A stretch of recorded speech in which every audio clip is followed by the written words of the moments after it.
Hello and welcome to this week's episode of Menopause Matters Live. And today we are talking about anxiety. Is anxiety crippling your life? Is it making it difficult? Is it affecting your enjoyment of life?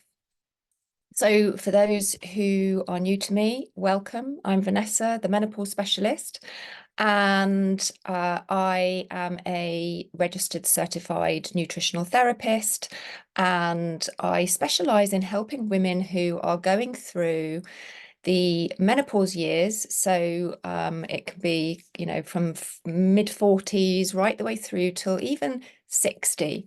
And I really specialize in helping women whose bodies have slowed down, fatigue, brain fog, low moods, metabolism that has slowed right down.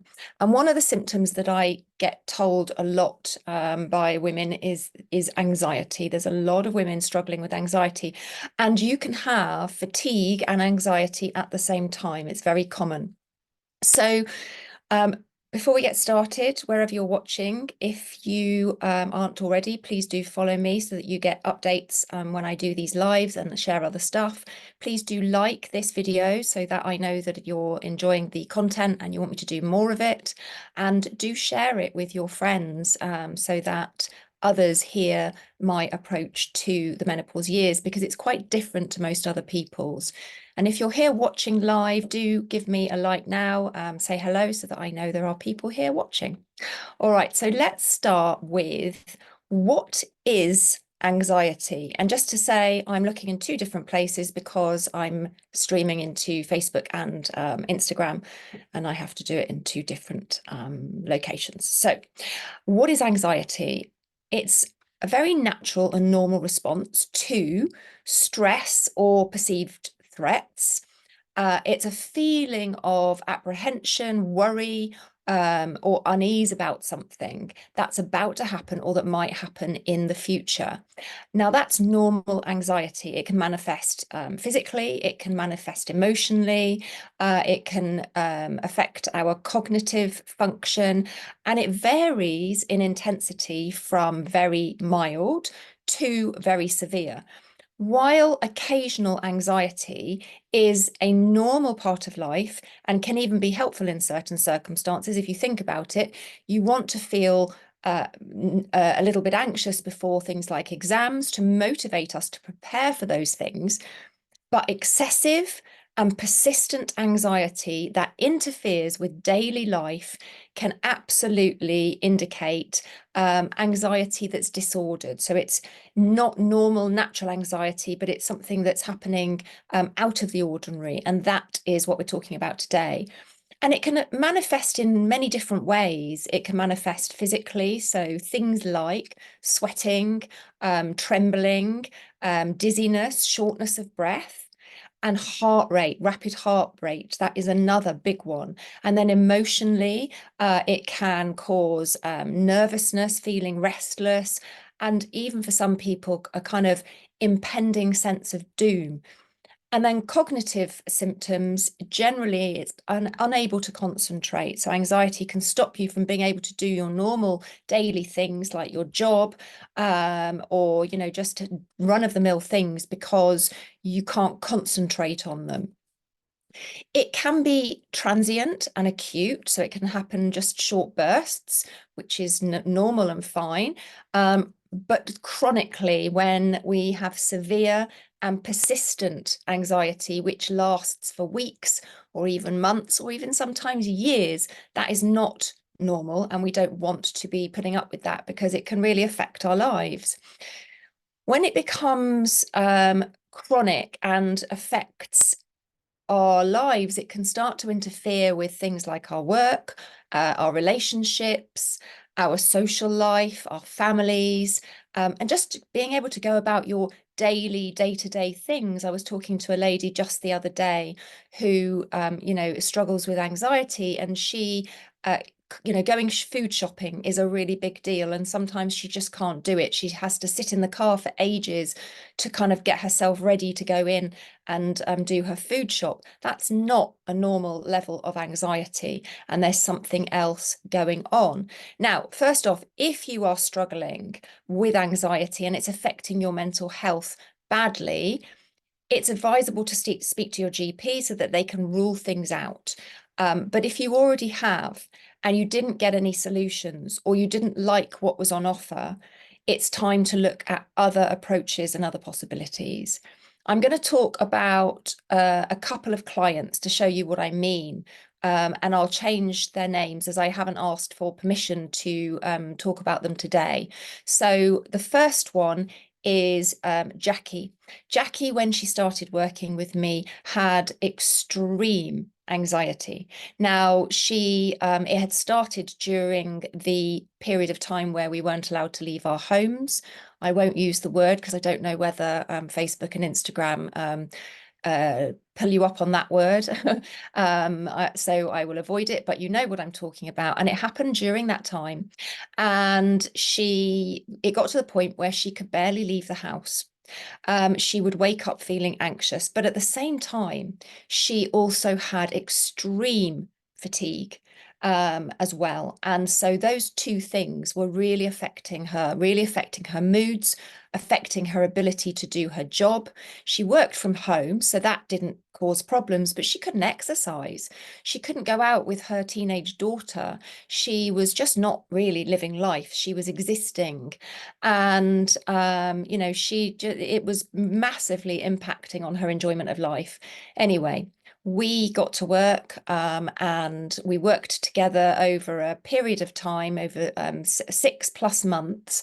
And in that time, we had massive improvements to the point where by well, not even the end, I mean, probably a few months in, Jackie started going out for walks. She started going out with her daughter again. She started going shopping. She was not so fatigued. Her anxiety was hugely improved, massively improved. And so, it is possible. Julie, Julie is my other client, but Jackie was really struggling with all of those things, and it was a big problem for her. But by the end of it, we had huge improvements. And then we've got Julie, who came to me with a very different scenario. She had shaking and muscle weakness and anxiety, and she felt faint. She had extreme tiredness as well. She had been to the GP. She had had a ton of tests done, but unfortunately, they weren't able to tell her what was going on and why it was happening. She also had insomnia. She couldn't get to sleep some nights. She would lie there awake for hours. And when we started working together, we ran a test, which I run with everybody, and it was very clear that she had some very distinct mineral deficiencies, and she had a lot of copper dysregulation. She also had heavy metal toxicity. She had lead and aluminium, and she had very high tissue levels of calcium as well, and blood sugar issues, and there were gut issues too. There was a lot going on. Different scenario to Jackie, but Julie was also, it was affecting her life massively. She'd given up doing things like she loved theatre, and she was part of an amateur dramatics society, and she would in the past have produced plays, and she wasn't able to do that. A few months in, and actually it was probably sooner, probably a month in, she messaged me and told me that she couldn't believe the difference. The shaking had stopped. Her anxiety had almost completely vanished. Her energy was coming back, and she managed this last Christmas. She messaged me again, and that was probably 4 months in, 5 months in, and she messaged me to tell me that she had actually she produced the Christmas show and run that. In fact, it must have been longer than that, so probably it was about 6 months in. So yeah, she was able to produce her Christmas show, which she thought she would never be able to do again. So she was absolutely delighted. Now, you'll notice with both of these, neither of them did I mention HRT or hormones. Jackie was on her HRT already. It had made no difference at all to her anxiety and her energy levels. It had not improved them at all.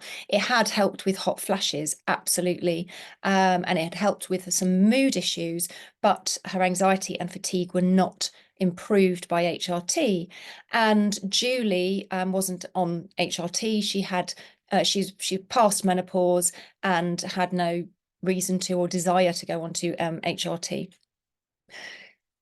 Neither of these situations, the anxiety was caused by loss of sex hormones. So let's have a look at what actually does cause anxiety, and let's talk about it's very multifactorial. There's always more than one thing. You don't just have one reason why you suddenly get anxiety. The first one is, of course, hormonal fluctuations.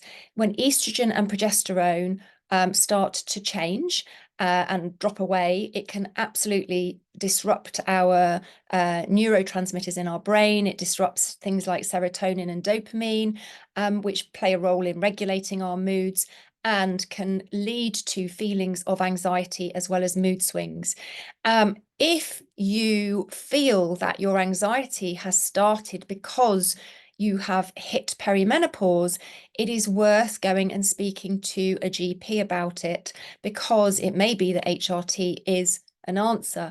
But if you're somebody who's perhaps on HRT or was on it and it made it worse, or you couldn't tolerate it, or you don't want to go on it, whatever, then there are other things as well. But it's, important to say that perimenopause can absolutely be a contributing factor to feelings of anxiety, but it's not the only reason. And I think that because of all the publicity around perimenopause, menopause, with celebrities talking about it and it becoming bigger in the media, there has been a move towards every woman thinking that their anxiety is purely because of the change in the hormones, and that's not always the case. Secondly, sleep disturbances. They can increase your stress levels. They can exacerbate feelings of anxiety. So if sleep is a big issue, then that's where you need to focus, because that could be a big factor in terms of what is going on. Life stresses, of course, things like our finance, jobs, teenagers, aging parents, relationships, can all contribute to feelings of anxiety. But if I get a lot of women messaging me saying it's none of those things, I don't have anything to worry about in life, and yet the anxiety is there, or I've always had issues in certain areas, I've never had anxiety before, and now I suddenly feel it all the time. Post-trauma can be a factor. Women can be much more susceptible to anxiety during menopause if they've had a past trauma or mental health issues. But I would argue that this may well be in a big part down to the imbalances of minerals caused by the trauma and then exacerbated due to perimenopause or menopause. So I think we have to look at it from different angles. We can't just point the finger at one thing. And then blood sugar dysregulation. Like I said with Julie, and actually another client just came to mind who had heart palpitations, and at night especially, she had been to the doctor, she'd had heart checks, they'd done tests, and they'd given her a monitor, and they couldn't work out what it was. And what it turned out to be was a blood sugar issue. And when we balanced the blood sugar, the heart palpitations at night went away. With Julie as well, she had lots of blood sugar issues, and so working on those alongside the mineral balancing and the heavy metal balancing made a huge difference. And then issues with minerals, mineral imbalances. And this is the one that is so often missed.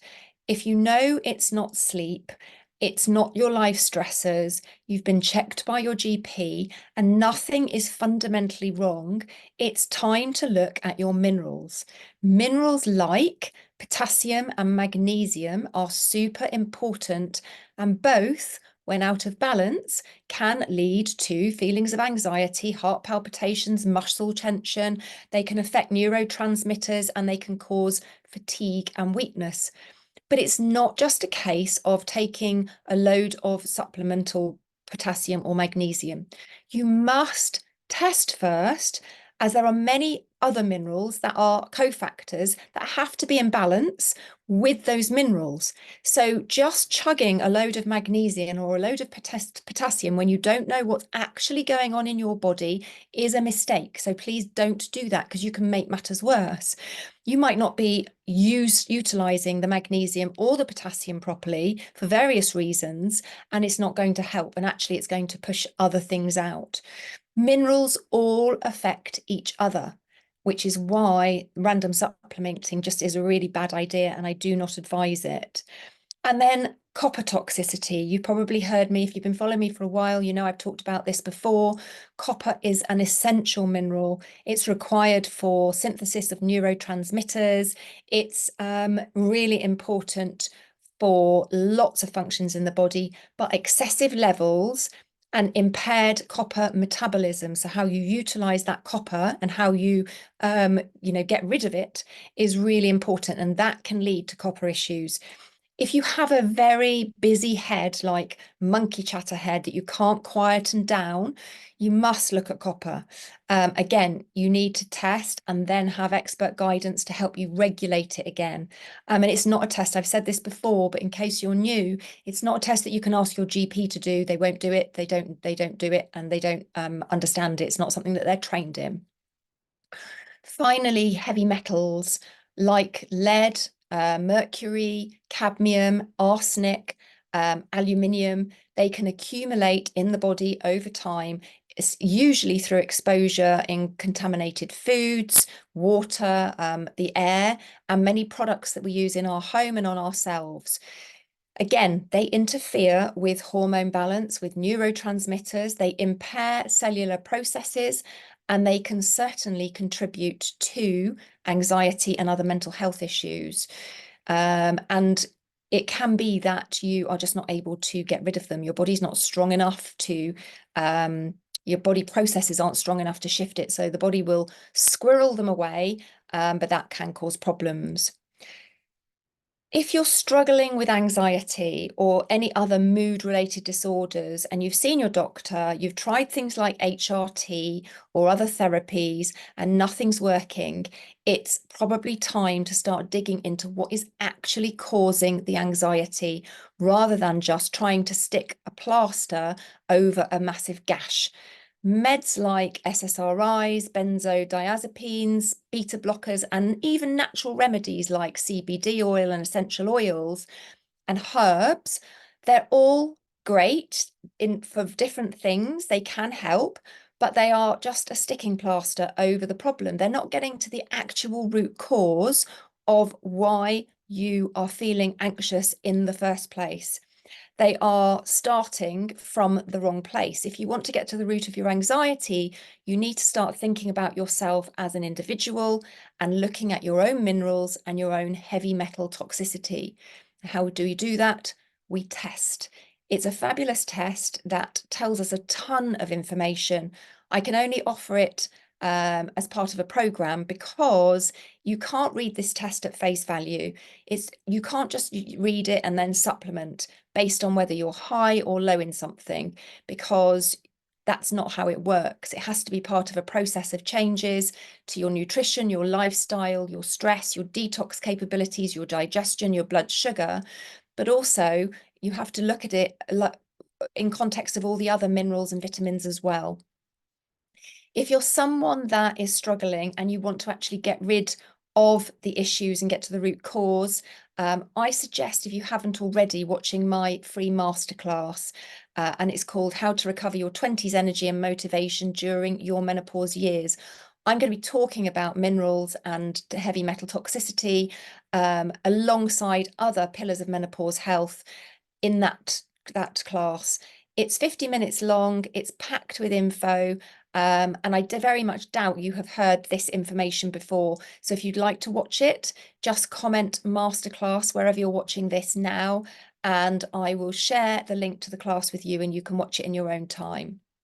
Okay, that's it for today. I will be back next week with another Menopause Matters Live, and I'm going to be talking about brain fog. So that's something, if you struggle with brain fog, then you don't want to miss that one next week. All right, take care. Bye for now.